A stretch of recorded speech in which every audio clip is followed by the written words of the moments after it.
Morning, everyone. Your Highness, Your Excellency, friends.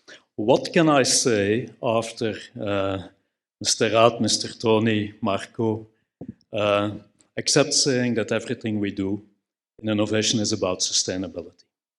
It's really focused on sustainability. And those amongst you and us who are in the sector, are in the industry, are in innovation for the past 10, 20 years will remember very clearly that 10, 20 years ago, we had technologies which were reliable, we had technologies which were affordable, we had technologies which were clean.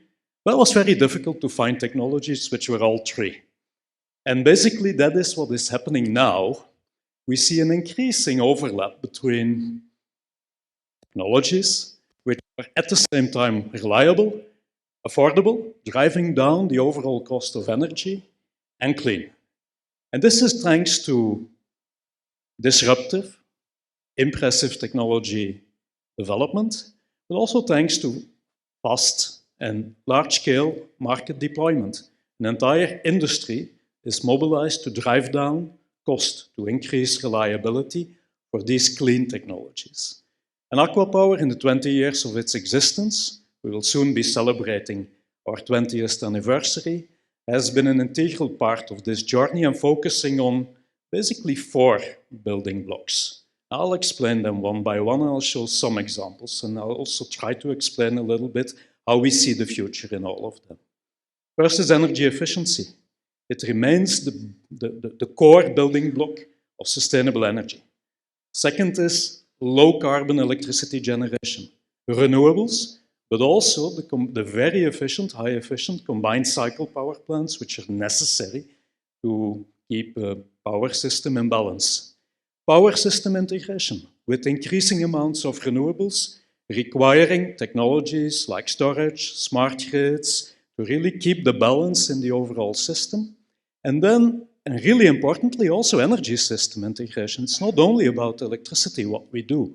The entire energy needs will require solutions which cannot be delivered by electricity alone. So we're talking about hydrogen, we're talking about molecules, we're talking about fuels.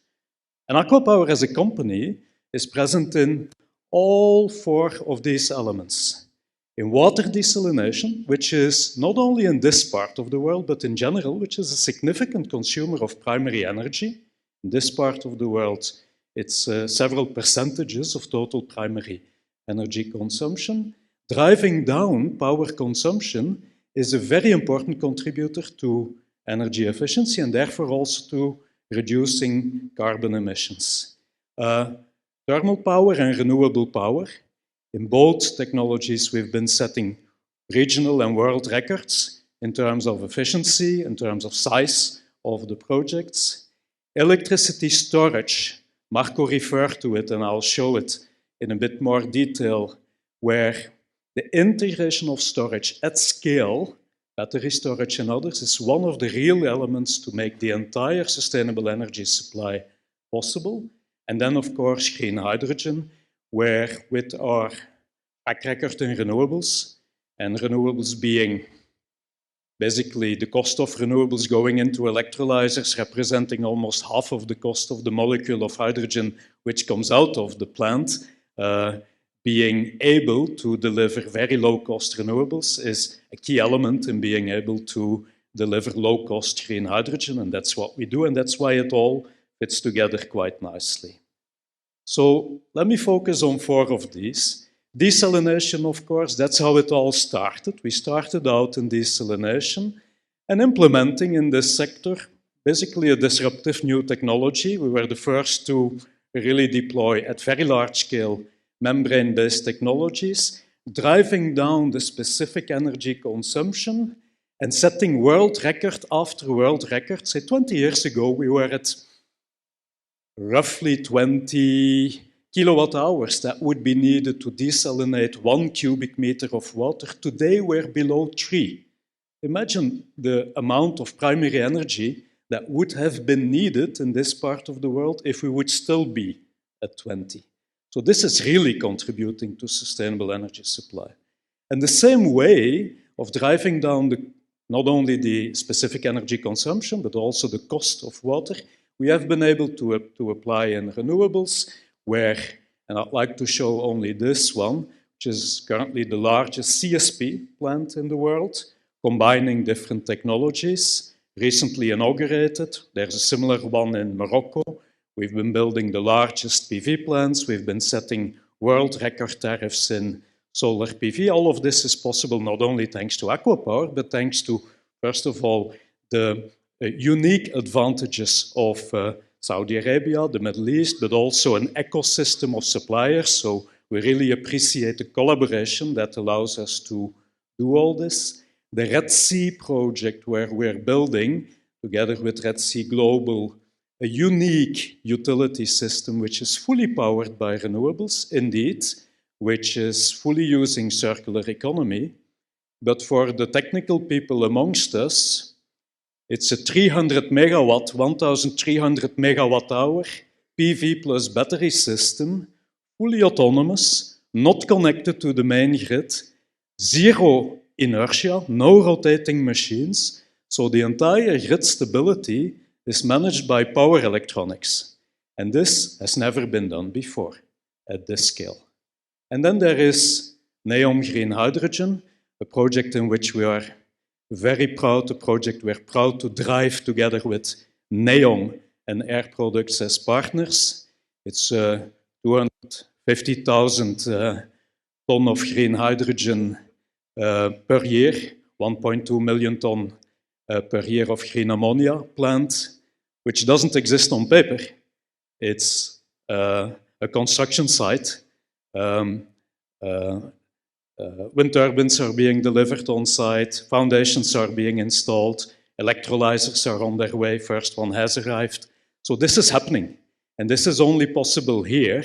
The pace and scale of deployment is happening here at unprecedented pace and scale and not comparable to what is possible anywhere else. And we're really happy to be able to drive these projects. Now, if you take this development and look at how are things going to evolve in the future and why innovation is so important. And I'm only giving a few examples. It's impossible to give a complete overview.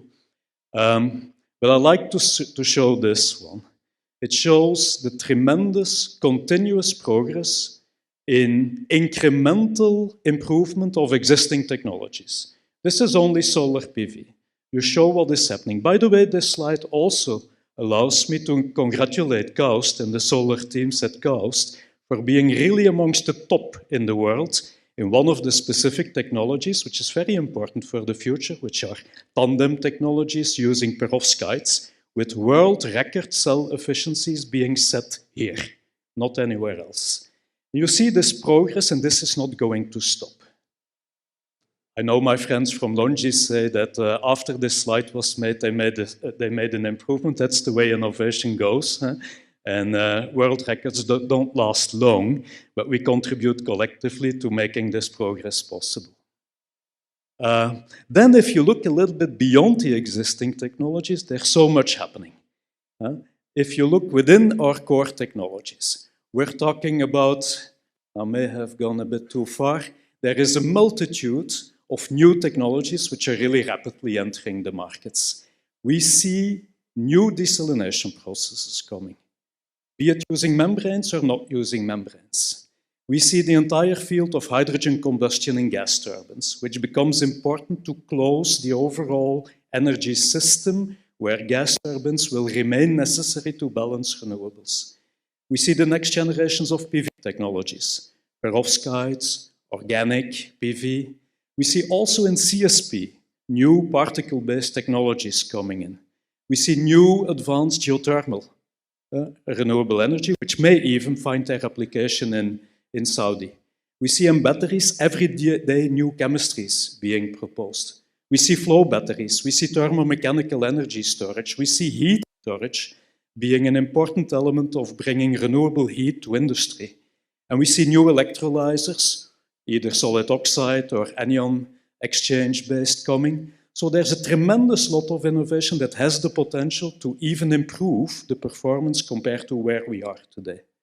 And if we look at outside those core technologies, there's even more happening. We see e-fuels, sustainable aviation fuels, long-distance HVDC or ultra-HVDC has become a possibility, allowing probably this part of the world to start thinking about exporting electrons, carbon capture utilization and storage, electrical vehicles, electrification of everything, biofuels, smart grids, you name it. It's a very dynamic innovation space. And I'm not even talking about things like small-scale nuclear fusion reactors, algae-based, genetically modified algae-based biofuels, direct air capture and other technologies which are in an even different league of their own.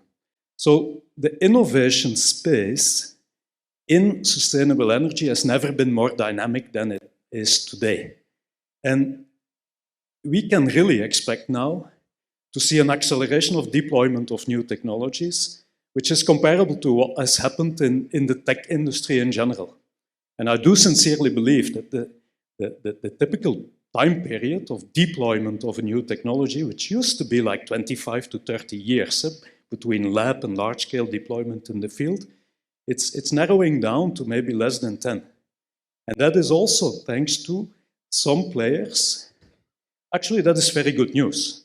It should give us a lot of hope that the overall final objectives of energy transition, sustainable energy supply, energy and water supply, zero carbon, Vision 2030, they are achievable.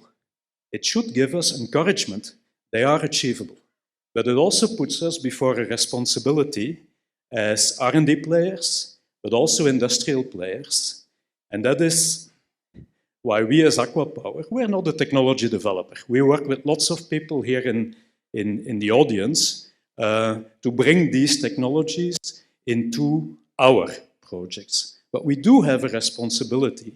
And I would say this responsibility is bringing technologies, helping to bring technologies from the lab to the field, from the lab to the plant where they are being deployed.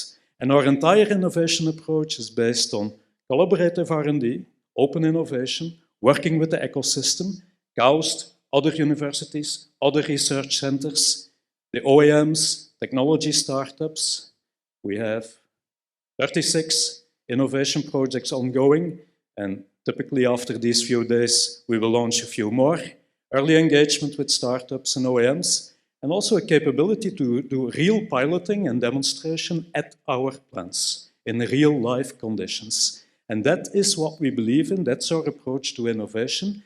And that is why we are so happy to have all of you here.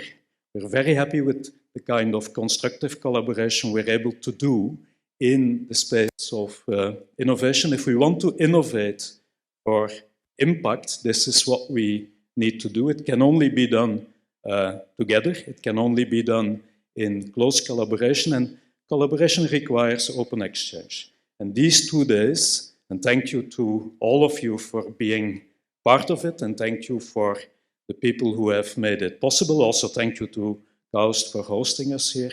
These 2 days, I really believe, I look forward to this being a place of exchange, where not only we can take stock and see what we have done in the past, and some of us have done in the past, but more importantly, where we can collectively get a few new ideas and turn it into other collaboration and research projects we can work on, and we can hopefully show the results at the next event very, very soon.